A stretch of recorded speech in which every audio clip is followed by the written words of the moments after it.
Well, now let's queer up health.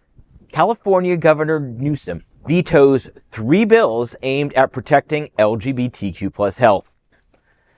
California Governor Gavin Newsom over the weekend nixed 3 pieces of legislation aimed at addressing health concerns faced by LGBTQ+ individuals.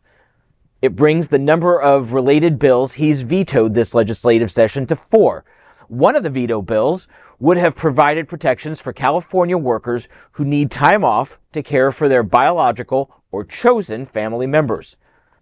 It was authored by Assemblywoman Buffy Wicks and had drawn strong support from LGBTQ+ rights advocates and groups promoting gender justice policies. The second LGBTQ+-friendly bill vetoed was authored by Assembly-Member Wendy Carrillo and would have closed loopholes in existing law to ensure health insurance policies provided to Californians by out-of-state employers with out-of-state insurance contracts include coverage for abortion and gender-affirming care. Newsom reiterated concerns about this well-intentioned bill leading to litigation.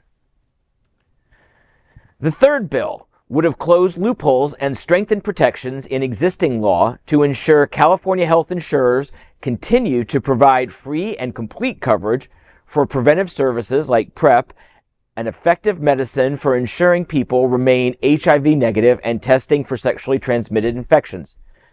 Newsom has until Saturday to sign or veto 2 more LGBTQ+ related bills before him. Both concern needs of transgender individuals. And I think I've done a little bit of research into these. Like I said, he was vetoed, and it's very shocking because he's literally the most liberal governor who has challenged Ron DeSantis to a Mensa meeting battle on Fox News. So we'll see how that turns out. On Sean Hannity. On Sean Hannity. More than Fox News. Yeah. So I would love to learn more about this. I think he just said were written too loosely and would have brought litigation that the state just wouldn't have won. But if they come back with something in the next session, it could pass muster. I want to ask all of you a question as it relates to that. If somebody that is considered an uber ally of LGBT, Governor Newsom is generally considered an uber ally of the LGBTQ community in California and is clearly starting to set a precipice of his definition of interpretation through the rest of the country, which is an indication he has greater political aspects on the horizon. Do we have to have universal agreement that unless we agree on every subject, if, like in this instance, he vetoes bills, that lessens his support of LGBTQ community? You're saying, I'm researching, I need to do more research. Maybe he makes the decision that this bill is intentioned correctly, but the implementation of the bill is wrong, so therefore I veto it. Does that make him some kind of adversary for LGBT? I'm going to put it in my words.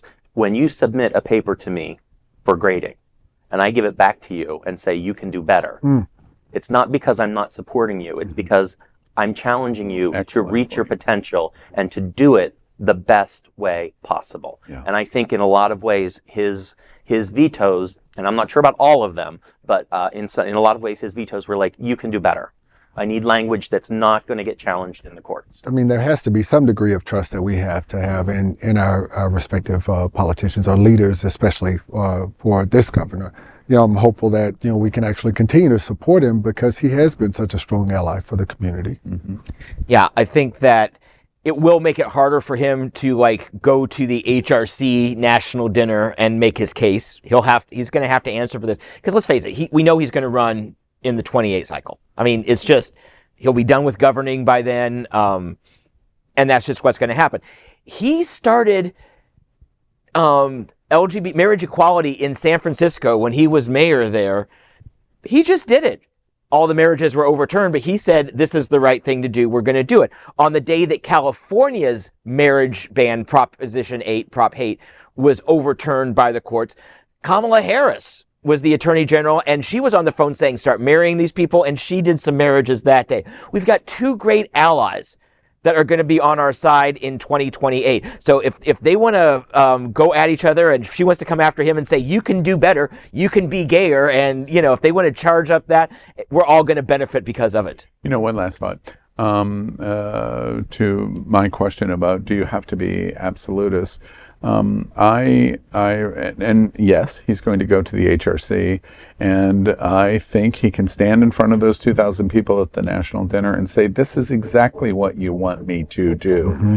And I remember clearly in 2006, where there was a whole swath of America going, Barack Obama is not a great ally to the LGBTQ community. It's only Hillary Clinton. And he flips the switch for the rainbow lights on the White House in 2015. It's a process where we have to continue to educate and evolve and learn and understand to make the right choices.